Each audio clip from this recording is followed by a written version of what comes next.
Murder of the Grimes sisters. On December 28, 1956, two of the 7 children born to Joseph and Loretta Grimes, sisters Barbara, 15, and Patricia, 12, opted to view a screening of the Elvis Presley film Love Me Tender at a Brighton theater. Both girls have been described as being inseparable sisters, and attentive students at the Thomas Kelly High School and St. Maurice High Schools they respectively attended. They are also known to have been devoted fans of Elvis Presley. This particular occasion was the 11th time the girls had viewed this particular film of Presley's, and the sisters are known to have left their residence at approximately 7:30 p.m., having promised their mother they would be home before midnight. A school friend of Patricia Grimes named Dorothy Weinert would later inform investigators she had been seated behind the girls with her own younger sister during the film, although Weinert and her sister had left the theater at the intermission of the double feature screened at the Brighton Theater that night. At approximately 9:30 p.m. as they had done so, Dorothy saw the Grimes sisters queuing to purchase popcorn. The two had seemed in good spirits, and neither Weinert's sister noticed anything untoward in their demeanor.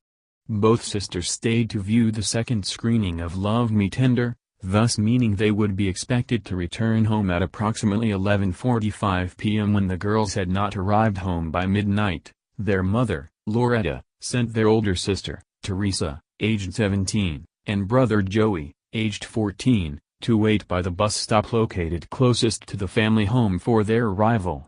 After 3 successive buses had driven by without either girl alighting at the designated stop, both siblings returned home. Having by this stage already unsuccessfully contacted the girl's friends in the hope her daughters may be at one of these addresses, upon seeing the return of Teresa and Joey to the family home without their sisters, Loretta Grimes filed missing person reports on her daughters with the Chicago Police Department at 2:15 a.m. on December 29. The disappearance of Barbara and Patricia Grimes sparked one of the biggest missing person cases in the history of Cook County. A citywide search for the sisters was immediately initiated, and hundreds of police officers would be subsequently assigned full-time to the search for the missing sisters. The officers from Cook County would be assisted by colleagues from surrounding suburbs, and a task force devoted solely to locating the sisters was formed, with the ground search for the sisters initiated on December 29 being bolstered by hundreds of local volunteers. Police conducted door-to-door canvassing throughout the neighborhood where Barbara and Patricia were last seen, and numerous canals and rivers were dragged.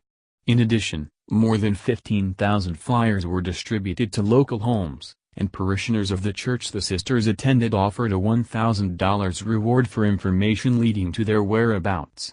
As a result of this coordinated investigation into the sisters' disappearance, 300,000 people would be interrogated, with some 2,000 individuals subjected to serious interrogation pertaining to their potential culpability, although the 2 arrests and charges brought against individuals who confessed to the crime subsequently collapsed, with one individual, Edward Benwell, asserting he had been coerced into providing a confession due to his being subjected to a prolonged interrogation. The girls' nude bodies were discovered alongside a deserted road in Willow Springs on January 22, 1957. The murder of the Grimes sisters has been described by authors as a crime which shattered the innocence of Chicago.